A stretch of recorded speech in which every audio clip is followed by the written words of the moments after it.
પ્રાકૃતિક ખેતીમાં મેં અગાઉ ચંદન 7 વર્ષ પહેલાં રક્તચંદન લગાવ્યા છે.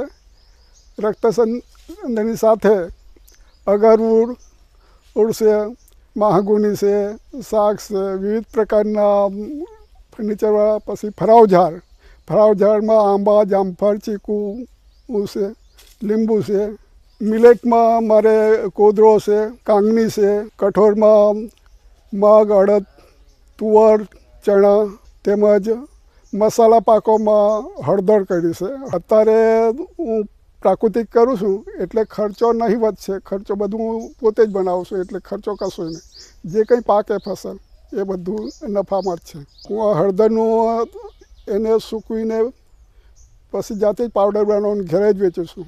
હું બીજા ખેડૂતોને એ કહેવા માગું છું કે આ રાસાયણિક છોડીને પ્રાકૃતિક અપનાવો. પ્રાકૃતિકમાં સારું છે, જમીન સુધરે છે, પેલું જમીન બગડે છે. ને આપણે પ્રાકૃતિક ખેતીમાં પકવેલો માલ એ ખાઈશું તો આપણું સ્વાસ્થ્ય બી સુધરશે અને નફો બી સારો રહેશે.